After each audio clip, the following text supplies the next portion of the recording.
Joe and Mike build assets online. Today, we're going to be reacting to this video by Valuetainment, Patrick Bet David, 10 rules to making your first million.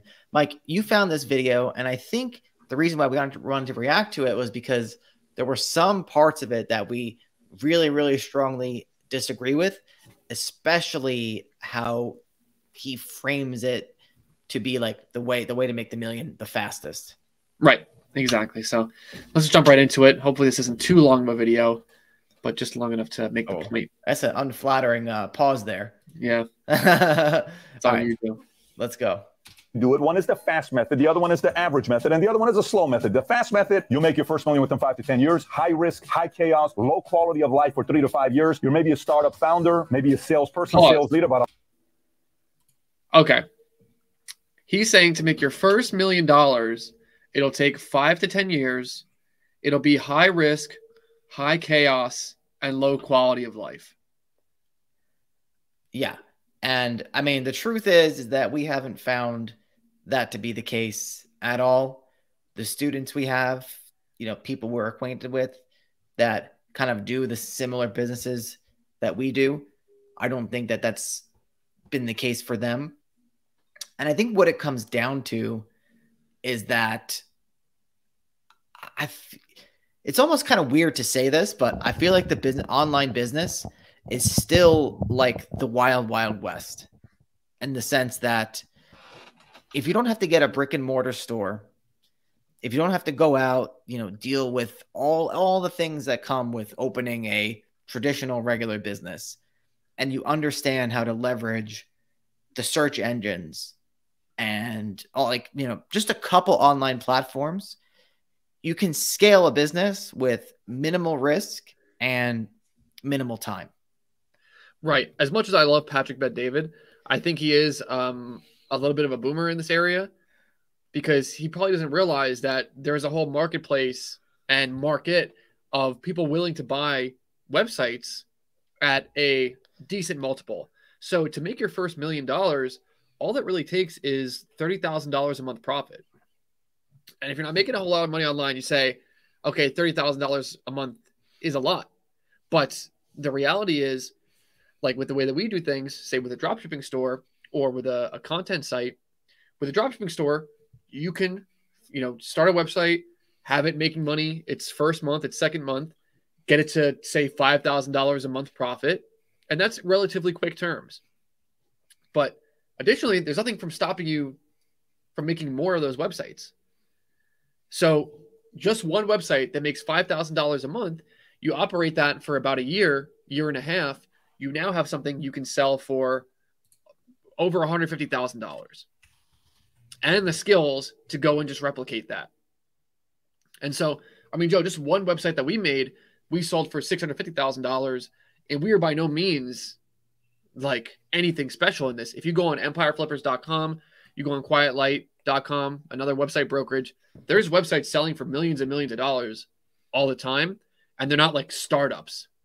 Right.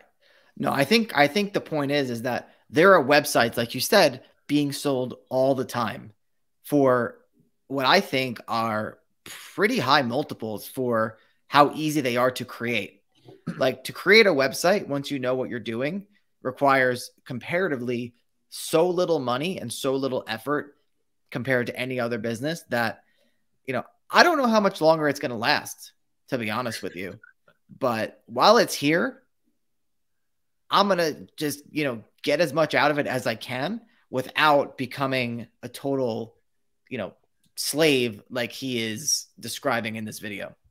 Right. His idea of making money quickly is by having a startup, which is you're starting something completely new, innovating a whole new app or service or something, or being a salesperson, just grinding it out. Where what we're discussing is making a website that's monetized through someone else's product. So drop shipping, your own product, Amazon FBA, or, affiliate marketing, or even ad revenue.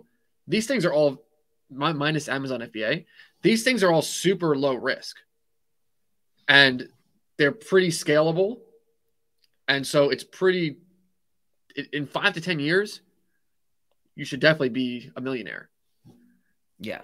if you stick at it and you don't go off and do day trading or trading crypto or some other shiny object that you're going to get distracted with. But the truth is, that's what most people are going to do.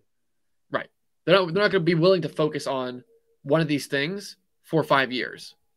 Right. But the people that do, they will have the skills to make these assets over and over, and it won't take low quality of life. It won't take high stress. It won't take high risk. So let's presume. A lot of pressure is on you, and you're working 80 hours every single week. You're working on Saturdays, a little bit of Sunday, and you're going on this for like 5 to 10 years, okay? So the second one is the average method takes 10 to 20 years. Here's how this looks. The downside about this is like, what if it doesn't work? You just wasted 5 to 10 years. Like, what if your startup? It's high risk. It may not work. Yeah, true. He did say that. What's your mid-level risk type of a person?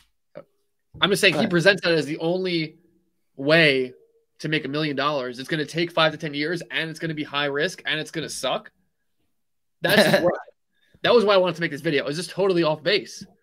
You could, if you're willing to wait 10 years to make $1 million, you just write content and don't even spend any money on traffic. Have a dropshipping site, have content sites, whatever, but just take it easy. If you're willing to wait 10 years, shouldn't affect your quality of life at all. I think that there are some people that are going to watch his video and say, yeah, that's me. That's what I want to do. I want to go. And I feel like it's not worth it. If that's the price and there's a high chance of failure, it's not worth it. So let's continue watching.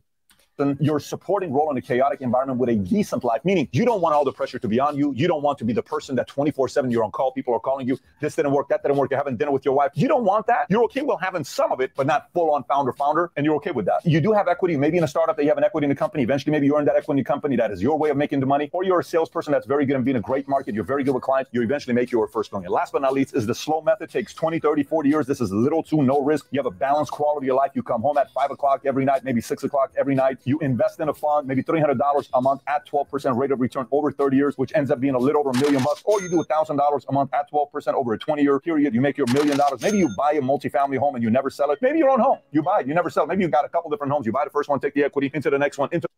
Yeah, I mean, that one also sucks. Why does it suck? I don't want to come home at 5 o'clock for 20 to 30 years. Yeah.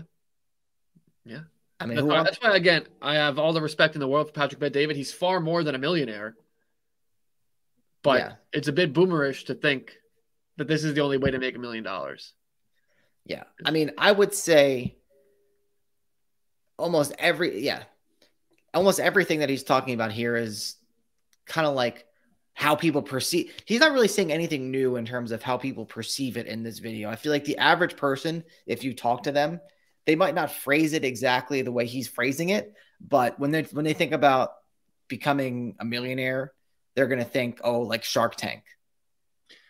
That's a really good point. You're exactly right, and that's probably why the majority of people don't make more money or don't bother with making money online, because their perception of how hard it is to do, how long it takes, it's completely skewed because of shows like Shark Tank.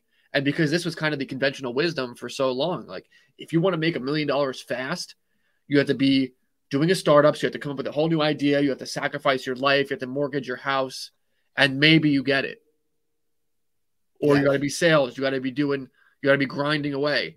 And so the conventional wisdom was, I don't want to do that. I'd rather just, I'll come home at 5, 6 o'clock every day. And, eventually I'll get that after 20 to 40 years. Mike, I also think that the FIRE movement, financial independence, retire early, kind of spits in the face of all of these methods, because it doesn't involve what we're talking about, like building websites and selling them, but it really involves getting your expenses under control for many, many years and keeping your expenses super low so that you don't need a whole lot of money to retire. I guess this is about making your first million. But, even so, I think there are ways to get around that 10 to 30 year grind if you want to do it that aren't just what we're saying with like a conventional job. Yeah. But obviously, you can't be living large if you're going to be doing it that way. Right. To the third one. All right. Let's resume. Yeah. And by the fourth one, you're a millionaire. That's the slow method. Now, what I want to share with you is 10 rules on the fastest way to make $1 million with these 10 different mindsets. I can come up with 50 of them, but I'm giving you just 10 of them in this video. So let's get right into it. I want to give a quick shout out to our sponsors, Gold Co. Here's what I want you to think about when it Oh, yeah, I think you got it. Yeah. Gold. Okay. PVD. Here's the first one. At the beginning, say yes to everything because later on, you're going to have to say no to almost everything. Here's what we just did a video about 10 minutes ago about why in your first 18 to 36 months, you have to say no to everything. Yeah. Now Alex Hormozy. Yeah. So, go on. Let's see. I mean, I think Alex Hormozy probably made his money a bit more recently than Patrick Bet David. Right. That was the point I was going to make. I think he's a bit more savvy. He made his money, not that we were as anything close to as rich as Alex Hormozy, but the same type of things that we've done. He's in the Russell Brunson, ClickFunnels, school of thought. That's how he kind of came up and made a lot of his money. So there's that. What I mean by, hey, we're having this thing going on Friday night. There's going to be 100 people there. I want to invite you to come out and network and great. You're like, I really don't want to go. Well, you go. Hey, this Saturday afternoon, we got this one thing going on. Yes, no problem. Obviously, outside of what your core business is that you have responsibility and commitments to, don't drop your core responsibility of running a company. Hey, you want to meet this person? Let's do Zoom. Do you want to meet that person? Let's go meet him. You want to have a cup of coffee? Yes. I was doing 6 o'clock breakfast at Denny's, 7 o'clock breakfast. Like literally my 6 a.m. meeting would go till 7. My 7 a.m. breakfast would show up. On the first one, I would have eggs. On the second one, I would have steak at Denny's at the same exact table. Then 8 o'clock, he goes to work. I go to my office. I have a meeting. Then I have a lunch appointment at 3. I was yes. Late at night, hey, do you want to hold me to this bar? Hey, let's meet at this 11 o'clock at night. It's the only time I can meet you. It doesn't matter. Hey, I can meet you in San Diego and I want to introduce you to 5 months. It doesn't matter. I am driving. I would put 30,000 miles per year on my car just to say yes to everything because I knew I was one client away from making my first million. I was one contact away, one relationship away. That was my mindset. So like, it's going to be this guy, it's going to be that guy, it's going to be this guy. Eventually, I met a guy at a hotel near LAX who gave me 600 leads that made me my first 30, 40 million bucks just because of one contact. But again, say yes to almost everything at the beginning. Later on, when you make your 10, 100 million, you're going to have to say no to almost everything. Well, I feel like that's a good mindset to have if you're doing sales. Like, right. Yeah. We're getting into a kind of a bit of a distinguishing situation here. Number one, yeah, he's chasing something to where the upside is like 30, 40 million versus what we're doing is a lot more low risk, but the likelihood of you making something that's going to sell for 30 to 40 million, in 5 to 10 years is not that high. But again, yeah, if I don't know, if I was selling insurance or something, then yeah, maybe this is good advice. But if you're sitting at home trying to make some websites that you can sell for 6 figures, then I it's not really relevant.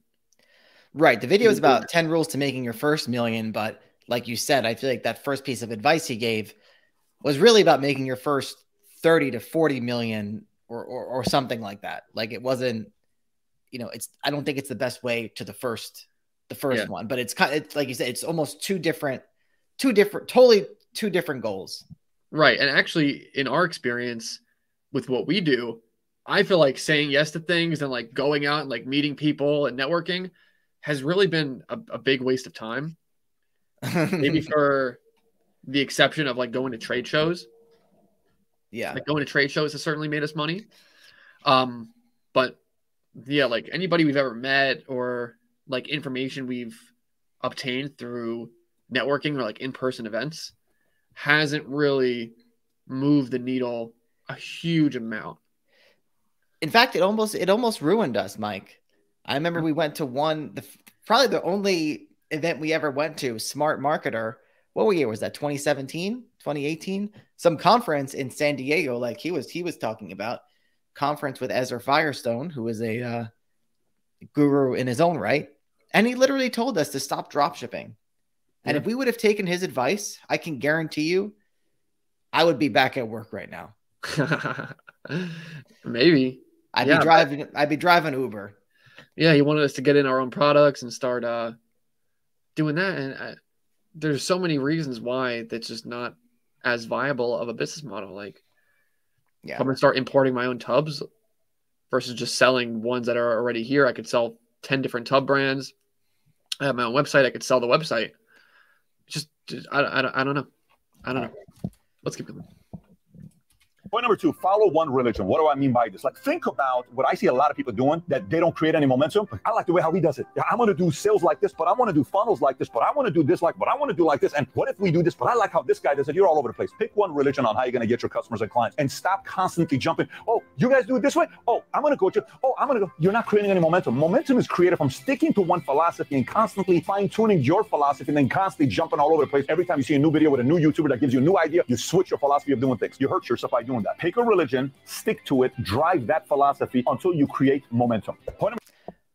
Now, that's probably the best piece of advice we've heard in the whole video. And I feel like that's something we've done. We've created the Bao religion. It's got its own church in France, actually. Yes. Where, you know, that it's high ticket, low traffic, take it easy. Yeah. That's the tenants. That's the low traffic. Sorry, like not low traffic, but like low competition. High ticket, low competition, take it easy. Yeah.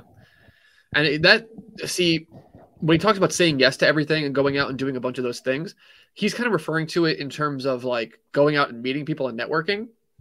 But in today's day and age, saying yes to everything means you're getting caught up in a bunch of different philosophies of how people do things. You go meet up with this one guy, you talk to him about he's making money, he's doing it one way. You talk to someone else, they're doing it a different way. And so these two things can't really exist together in our world necessarily. You have to like kind of shut out everything for a while and just focus on who you believe is trustworthy or the model and method you believe is trustworthy. And you have to just really hammer that home until you get a result out of it. Yeah. Number 3 is leverage. Leverage is key. And by the way, what I mean by leverage is leverage salespeople, leverage the right funnels, leverage the right contacts, leverage the right relationship. It doesn't matter. Your main thing is to leverage. It could be leveraging somebody else's money. It could be leveraging somebody else that gave you an investment to help grow your business at the beginning. It doesn't matter. If you want the faster way, the key is to have some leverage. You only have a certain amount of hours you can work in a week. I would sit down and I would say, okay, I got 80 hours, 200 hours I can do. How can I leverage this to be 100 hours? Well, what if you got 2 salespeople that do 50 a week? Okay, great. How can I leverage? Everything was about leverage, leverage, leverage. So the ones that get there the fastest typically have the right leverage, tools, technology, software. It doesn't matter. I think the big takeaway for this one, Mike, is like I said in the beginning, when you're in the business of selling websites, your leverage is unbelievable because you don't need salespeople. You don't need all, investment. You don't need all these things that you're describing. You can do everything on a shoestring budget.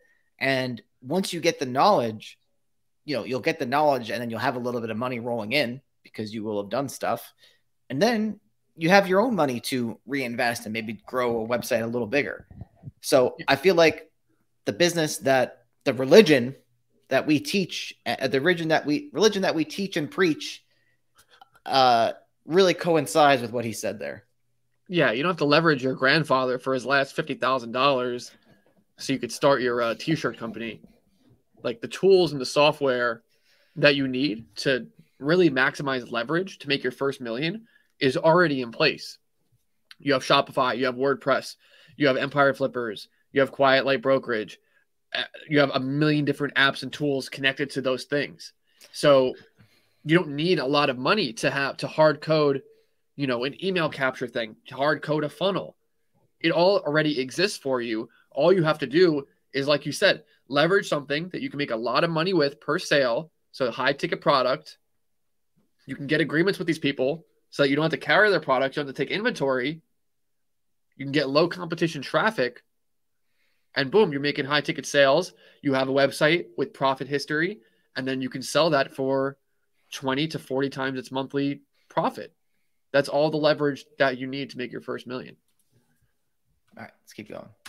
Ask yourself, what can I do to leverage to expedite the process of making my first million? And when you interview other people that are successful, ask them, what technology, tool, relationship did you leverage to speed up the process of you winning? You'll be amazed how much you can learn by asking people that question. Point number 4 is protecting your credit score. And it's very, very important at the beginning stages of it. It's kind of tough to do what you want to do if your credit score is in the 400s, 500s, even 600s. If you got a high credit score, that gains you credibility. But also, credit score isn't just your FICO with Experian, TransUnion, or Equifax. If you say you're going to be there at a certain time, be there earlier. If you say you're going to send a certain email, do it. If you make a commitment to certain people, keep them. Protect your credit score because people will say, I can rely on this person because he is very, very reliable. When he or she says they're going to do something, they do it.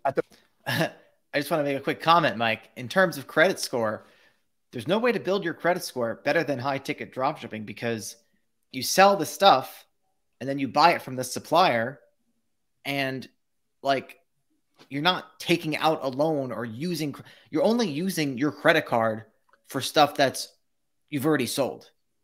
Right. You're not going into debt. Like you don't have an investor you need to pay back. You're not buying stuff that you think is going to sell in the future. You're buying stuff that already sold. So that's really the only way to ruin your credit is to buy things that you cannot pay back. Yeah. And so if you're doing that in your business, I just feel like it's an unnecessary move given the fact that there's so many ways to make money, dropshipping, content sites, Kindle publishing, whatever, that don't require a lot of money. It don't require you to go into debt. And like you said, build your credit score on things where you've already made the money back. You got a sale, pay the supplier, boom. The beginning, this matters. It's always going to matter a lot, but it's going to matter even more at the beginning. Point number 5, at the beginning, it matters very much for you to specialize way before you generalize. Meaning, don't say, I do loans for $500,000, $10 million, $1 million, but I also do escrow, I also do real estate, I also do this, I also do that. Stop it. Pick one. Whatever it is, pick one of them and specialize. You can generalize later on when you make your first million, but one of the biggest mistakes to make before you make that is to constantly try to generalize. Specialize. One product, one niche, one market. Master that, then generalize if you need to, but at the beginning, specialize. So he says to specialize in one product, one niche, one market. When you're building websites, all that goes out the window. You should be specializing in the process of building a website and getting traffic to the website. The niche, the product, the market, that does not really matter. Because, if I get traffic to a bird website, I can get traffic to an insurance website because it's literally the same process over and over again.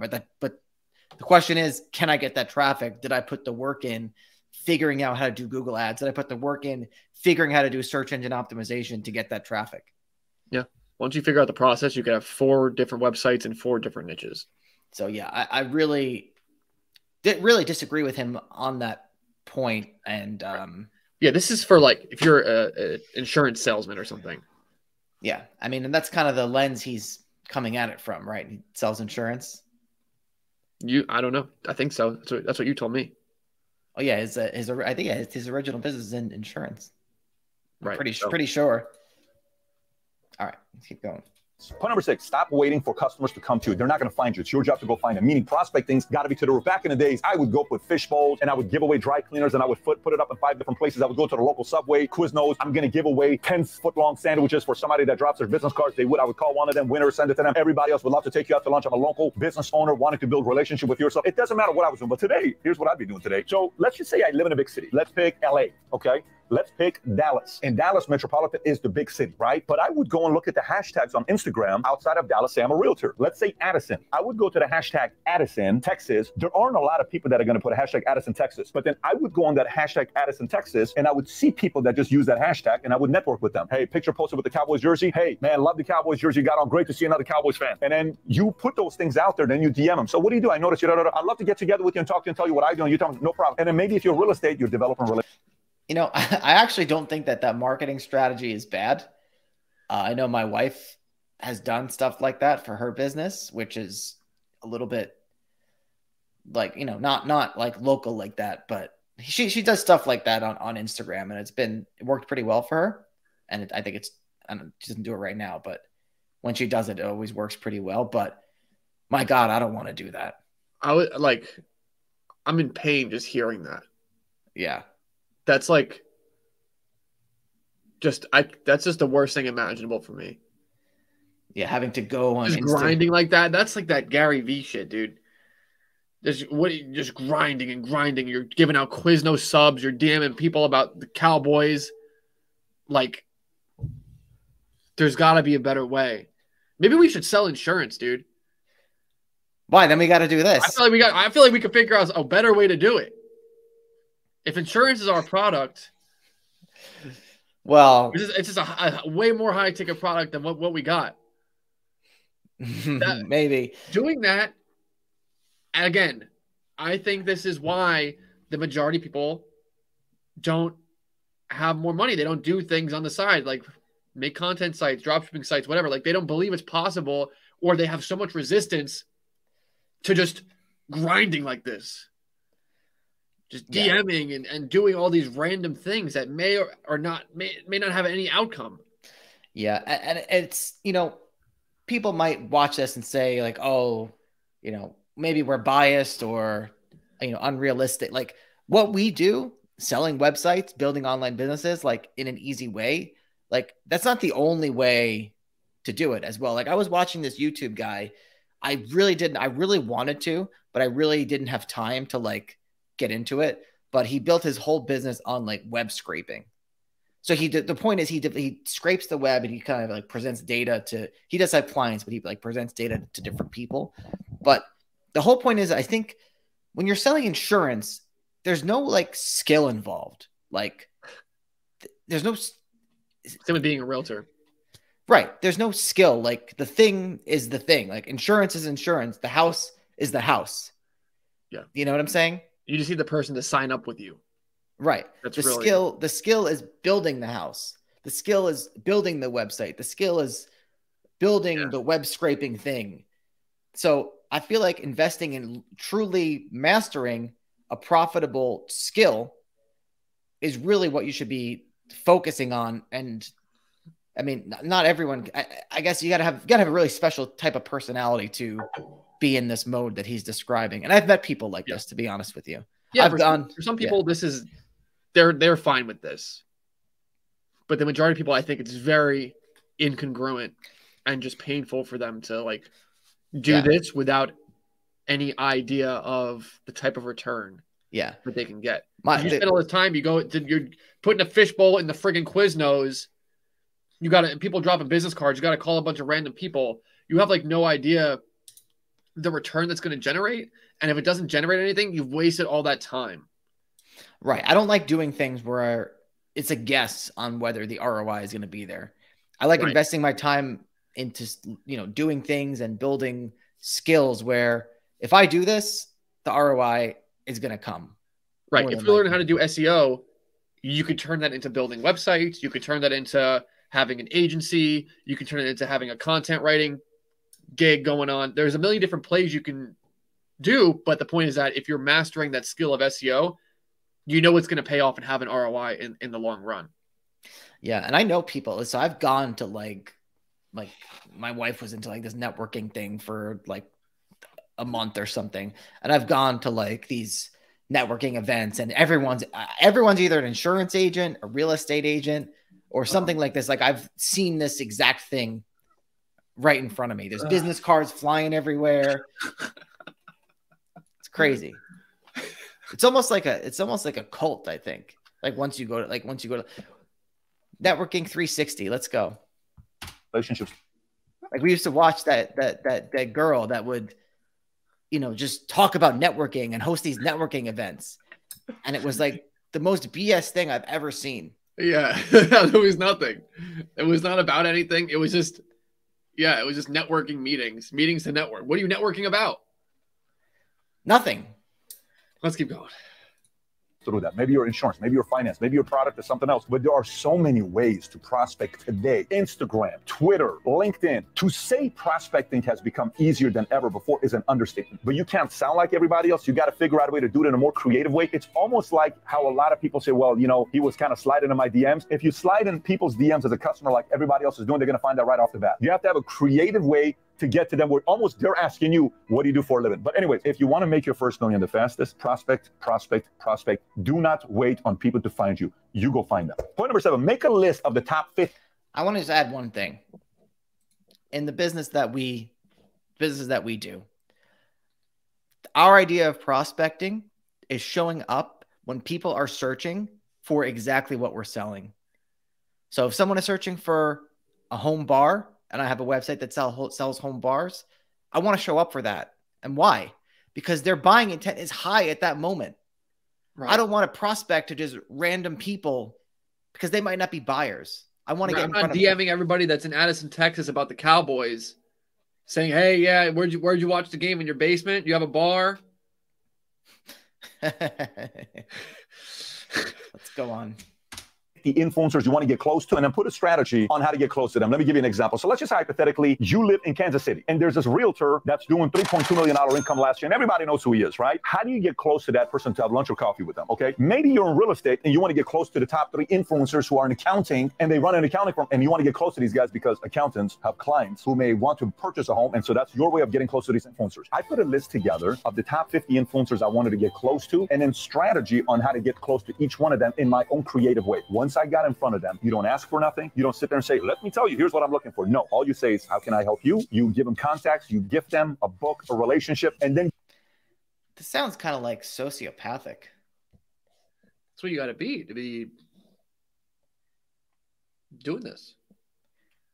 Yeah. I mean, at the end of the day, whether you're a sociopath or not, you got to be social jujitsu. You got to be able to manipulate the social world to get what you want out of it. God, socializing is hard enough. You had all these extra layers, and I might explode. Gradually, they're going to say, what do you do? Once they ask you what you do, you tell them, here's what I do, X, Y, Z. And then they say, I have somebody I want to introduce you to. Fantastic. But in a subtle way, you protect. And you water these influencer relationships. The more you water them, the more you water them, the more you water them, all of a sudden, 5 of them are going to give you contacts that's going to change your life, and that's exactly what happened to me. Hang tight for this next one. It's going to take me a minute to explain to you, but it's going to make all the sense. For the right person, this may be the only point you'll remember. I'm working at Bally's. Bally's changes their comp plan. This is 20 years ago, 23 years ago. They changed their comp plan. Guys that were making 150 are now making 50. Everybody's looking at going elsewhere. This is when Bally's went bankrupt. 24-Hour Fitness and LA Fitness bought a bunch of Bally's. These 5 guys, I'm one of them, we're all looking to see where we're going to next. One guy goes into real estate, works with this guy, picks up great habits from this guy, makes 10 million, does very well, invested into real estate. He's doing good now, makes, a few $100,000 per year off his investment properties. He's very happy. He's chilling. He did the right thing. 10 years, he went on a 10-year run. He did good. The other 2 guys went after a cool guy to duplicate, who would always go to this club called Garden of Eden. Coke, drugs, X, everything. They duplicated. Oh, I closed this much money, but let's go do this. Let's go do that. Let's go do that. These 2 guys were beasts. I'm talking beasts of competitors. 2 of my favorite guys in the company that we were friends with. So they went and worked under that guy for 2 or 3 years. The next thing you know, they're starting their own company. Guess what they're doing? The same exact thing, except worse. One went to jail. One lost 3 of his houses, a bunch of the Rolls Royce that he owned. One got deported, tax situation. Ugly. Well, that sounds like a situation that I'm familiar with. Why? Making all the money and then blowing it on different things. What do you mean? How are you familiar with that at all? Not for me, but for others that I know. Yeah. It's a common thing that people do. Yeah. It's very common in general, I think. Yeah. Duplicated the wrong habits. I chose to go to a different route and had, good examples that I work with, a lot of personal life examples, those things, the things that matter the most, values, principles, all that other stuff. That is almost as important creating your wealth as it is. I'm going to work with a guy that's making millions, because you need the right principles. It's not just about making the money. It's also about keeping the money. More is caught than taught. If you do choose to work under somebody that's very, very good at what they do, how they live their personal lives matters just as much as how much money and success they have. This next one is so simple, but it's so hard to do. Track your savings and your expenses. Let me explain to you what I mean by this. It was as simple as, for me, I liked a lemonade, but I would drink water and I would put lemon in it and sweeten and low and turn that into a lemonade. Tastes the same, but I saved myself $2. So if you did that 3 times a day, $6 over 300 times a year, you understand $2,000. What's $2,000? It was so. I was pause. I don't understand, because he's talking about making $30 million on one hand, and then he turns around to saving $2 on lemonade. I just thought it was funny that he liked lemonade that much. Yeah, I mean that's quite anchoring. It's an odd drink to like. It's not that good.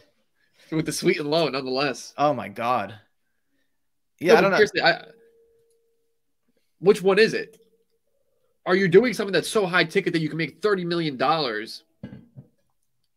Or are you trying, like the saving the $2 on lemonade is like the 20 to 40 year plan, or like the financial independence, retire early stuff, where they're just trying to throw everything into the retirement funds. Yeah, and there's nothing wrong with that. I highly support that lifestyle. But yeah, if you're hitting the Quiznos and the Subway, throwing your business cards everywhere, yeah, I don't know. I feel like there's got to be some immediate payoff where I'm not scrapping for the lemonade. I'm not making my own. Yeah, if you save $2 on lemonade, you're scraping the bottom of the barrel financially, but at the same time, you're also making $30 million. I don't know. Lemonade, man. Why? Because you got to make 1 million before you make 30 million. Is insurance where you're not making anything and all of a sudden you're making a lot? Real estate, I guess, is tough because, you know, you got to get clients. Like most people fail at being real estate agents. Well, is that because real estate is tough, or it's because the barrier of entry to get into real estate is quite low? Well, the barrier of entry is low. Therefore, every schmuck can get in, and they just do crappy jobs. So yeah, maybe they need to not spend the $2 on lemonade because they suck at real estate, so they're not going to get a lot of clients. But I don't know. All right, let's keep going. Focus with $250,000 in the bank, and everybody's asking me why the hell. I eventually had to get a call from one of my chairmen who called me and said, Patrick, it's embarrassing. Go buy yourself a nice car. I said, I don't want to. I'm saving the money. Why would I do it? Trust me, people are thinking you're broke. I said, I just show my statement. I'm not broke. Can you just get a car? Finally, I bought a car because for me, I understood cash is king. Cash allows me to work with a lot of confidence. And if you're trying to grow at the beginning stages of it, with opportunities come along, every 18th of the month, I would run my credit score. I would track all my savings, all my funds, my investments, my expenses, my credit cards with the highest paying, everything. Every single 18th, I would do this report with myself on this Excel spreadsheet that I track on a monthly basis. So track your savings, track your expenses, and increase your income. Point number 10, you're gonna have a lot of distractions during this time. A lot. Girlfriends, parents, weddings, anniversaries, birthdays, bunch of distractions. I eliminated negative distractions and I replaced it with positive distractions. Life is filled with distractions. Being married is a form of a distraction, but hopefully it's a positive distraction. Having kids is a form of a distraction, but is a positive distraction if done right. Exercising is a distraction because it takes you a couple hours to spend time taking care of your health, but it is a positive distraction. The more positive distractions you have helps you eliminate negative distractions. Negative distractions set you back. Positive distractions help you go to the next level. So find ways, make a list of all the distractions you have in your life today and figure out a way to convert those to positive distractions. Trust me, kids who go and finish high school without making any of the big mistakes, their parents did a very good job creating positive distractions in their life. Just like you had some positive distractions in high school, you need the same old positive distractions as an adult. If you got value from this video, give it a thumbs up. All right, we've reached the end. I don't have much more to say on this. Do you? I think it's interesting that he had $250,000 in the bank and he was saving $2 on lemonade. No, I think that's good. I think at that point, you're not really past the threshold yet. You know, I don't know if he was married at that point, had any kids, but yeah, I guess if you have if you have $250K in the bank, you still got a mortgage payment to make. You got your expenses pretty.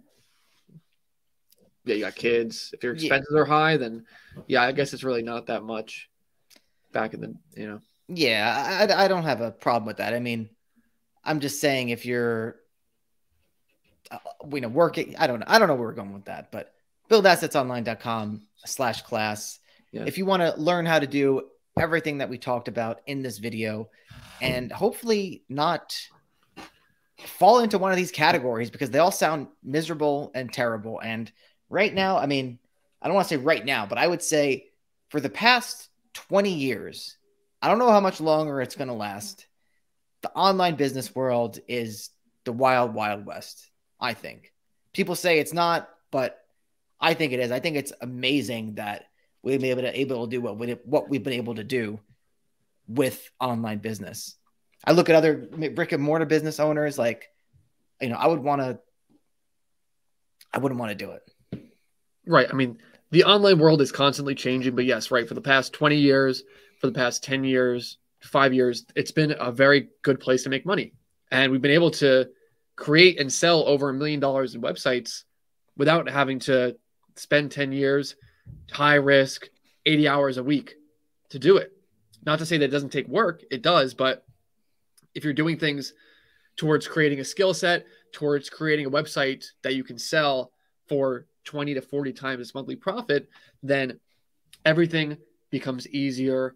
The blinders can come on, you can focus in on something and you can make it happen without nearly killing yourself. So buildassetsonline.com/class, see how we have our 7-figure business portfolio set up, how we've sold over $1 million in websites, and how you can do the same thing. Go there, enjoy, but as always, take it easy.